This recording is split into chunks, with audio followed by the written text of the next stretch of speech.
SPM. What a wonderful shared experience. For those who don't know, it's almost like the word spam with a missing A, and your job is to find as many A's as you can by spamming what you memorized in the exam. Hey, at least that's true for Pendidikan Moral. If you had to memorize 30 over definisi of nilai-nilai moral, word for word, high five. You and me, we have gone through the grind.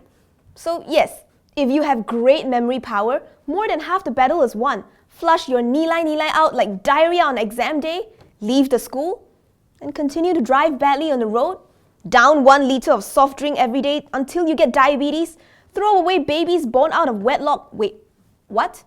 You mean school didn't teach you any of these? No? Lately, our education system is in what I call the pretzel dog state. So, is there dog in this or no dog? I confuse sangat. We are trying all sorts of changes like ditching PMR for PT3, replacing UPSR with school-based assessment, changing back and forth between English and Malay as a medium to teach math and science, and recently, wanting to add coding into formal education. But youth unemployment is higher than ever, yet industries complain that they can't hire the right person. Have we Malaysians not waited long enough for the magic to happen? Because frankly, our frustration about education is almost on par with the rage we have against potholes. What do I do here? What do I do here? Do I stop? Do I get a Do I pick my car up and move it? What the Oh my God, look ahead. Malaysia has been trying to fix parts of a broken system rather than looking for a transformation. Let's look at some progressive ideas around the world.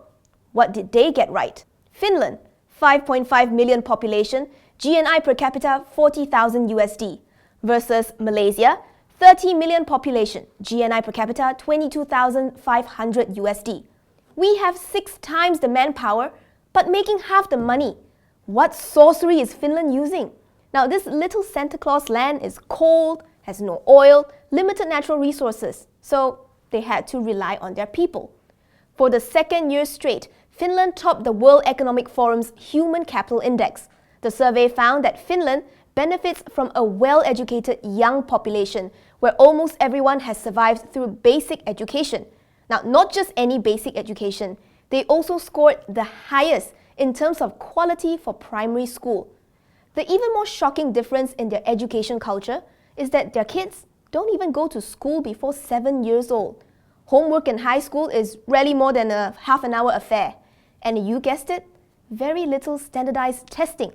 So, right from the beginning, there's less competition, less stress, and more time to learn how to tie your shoelaces, have longer recess to play outdoors, exercise. Basically, be empowered to do things independently. And the key figure of their success is high-quality teachers.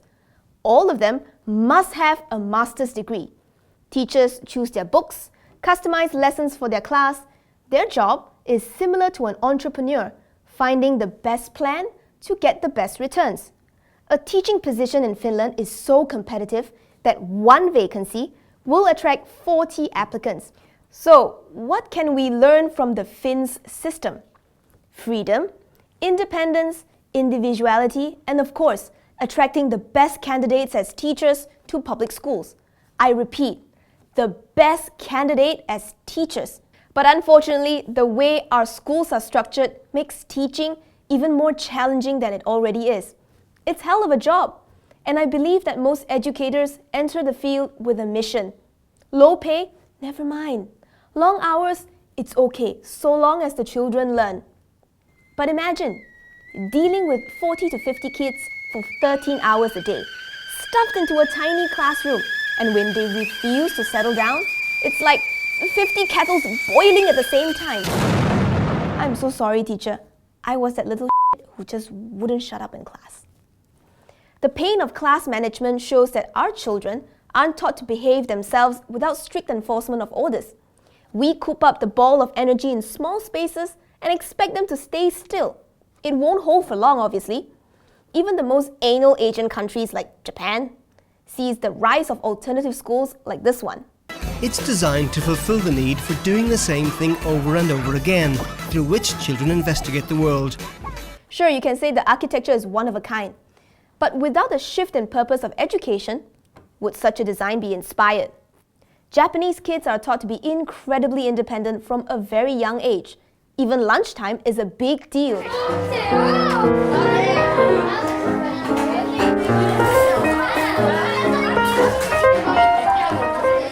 Achievements here is not just about grades. It's also about serving the community, being considerate, generally for not behaving like a self-centered prick.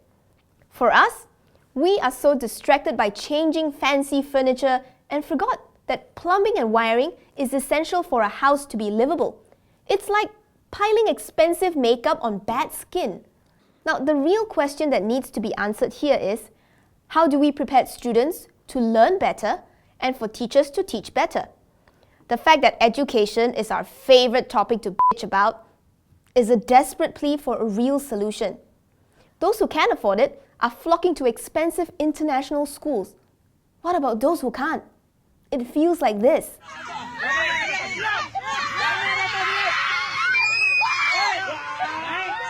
Anyhow, those who still choose to teach despite the crappy system, thank you.